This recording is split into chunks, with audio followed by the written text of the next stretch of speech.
La gestion des participants et des modèles de courriel. Écoute tes employés vous permet de lancer vos sondages ou à une liste fermée de participants ou à toute personne disposant du lien vers le sondage. C'est le premier cas que nous étudions avec vous durant ce tutoriel. Nous allons donc voir comment définir les paramètres de participation, créer la base de données des participants, affecter des codes d'activation uniques par participant, lancer des mails d'invitation, suivre la participation et faire les rappels nécessaires, et bien sûr, personnaliser ces courriers d'invitation, de rappel ou de remerciement. Pour commencer, placez-vous sur la page de vos sondages et cliquez sur l'identifiant du sondage concerné. Sur le gestionnaire du sondage, cliquez ensuite à gauche dans la partie Paramètres sur Paramètres de participation. Cette page vous permet de spécifier de nombreux éléments. Tout d'abord, la longueur du code d'activation qui permettra d'identifier chaque participant. Plus le code est long, plus il sera difficile pour un intrus de tomber par hasard sur le sondage.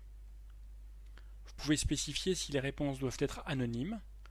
Dans ce cas, les réponses ne seront associées en aucune manière à l'identité du participant.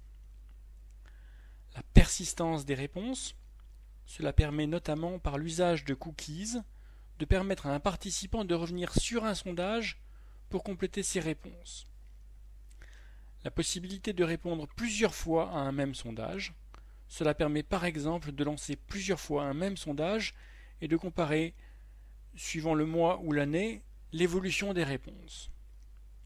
L'enregistrement public, cela permet à une personne extérieure à la liste de s'inscrire, ainsi que le format des mails d'invitation et de confirmation. Une fois spécifiés les paramètres de participation souhaités, il est alors temps de créer votre propre liste de participants. Pour cela, cliquez sur Participants au questionnaire. Et si c'est une première fois pour ce sondage, initialisez la table des invitations. Et continuez. Nous allons commencer par créer manuellement un participant. Pour cela, il suffit de cliquer sur Créer, Ajouter des contacts. Sur cette page, aucun champ n'est réellement obligatoire, mais bien sûr, si vous ne mentionnez pas de mail, les mails d'invitation ne seront pas envoyés et les participants ne connaîtront pas leur code d'activation.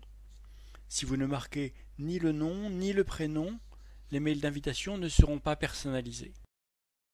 Ajoutons donc un premier participant.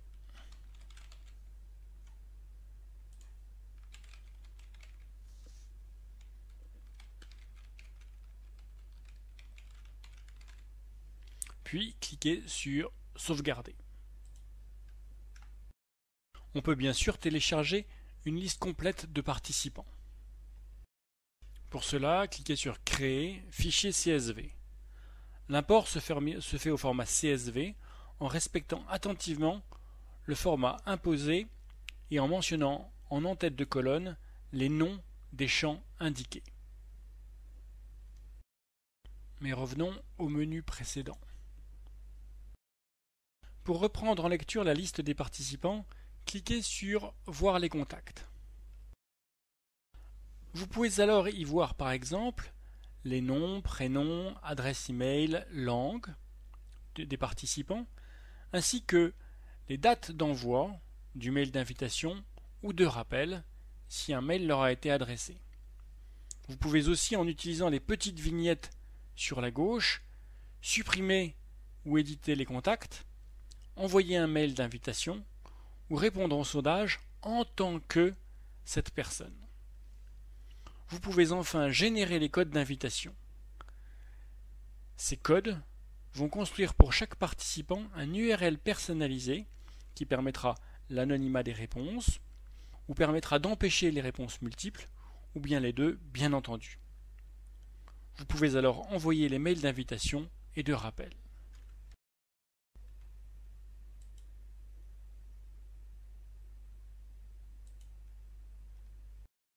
Quand bien même le sondage n'est pas activé, vous pouvez cependant envoyer des courriels d'invitation, ne serait-ce que pour des tests. À ce moment, la plateforme enverra d'elle-même les emails d'invitation ou de rappel à ceux des participants qui ne l'ont pas encore reçu. Notez que pour chaque participant, un nombre d'emails de rappel maximal est donné, mais que vous pouvez toujours modifier ce paramètre. Pour envoyer l'email, cliquez sur « Envoyer les invitations ». Une fois cela fait, il vous reste à modifier à votre gré ces différents emails en cliquant sur « Éditer les modèles de courriel ». Outre les champs relatifs au sondage lui-même, comme « Survey Name » ou « Survey Description », vous pouvez faire appel aux champs que vous avez utilisés dans la base de données, comme le prénom ou le nom. Là, first name, last name, référez-vous à votre base de données au champ d'entête qui vous spécifiera le nom à utiliser. Vous voilà donc bien armé pour concevoir vos bases de données de participants, vous assurer qu'ils seront bien relancés et définir les mails d'invitation et de rappel qu'ils recevront. Retrouvez d'autres tutoriels qui vous détaillent les étapes de lancement d'un sondage, la lecture des résultats ou encore les points importants pour réaliser un modèle de sondage, mais ce tutoriel s'adresse alors plus aux experts et aux corporations. Merci de votre attention. Vous pouvez retrouver d'autres tutoriels sur écoute-tes-employés.fr/tutoriel. Vous pouvez aussi poser une question, prendre contact ou rendez-vous sur écoute-tes-employés.fr/contact.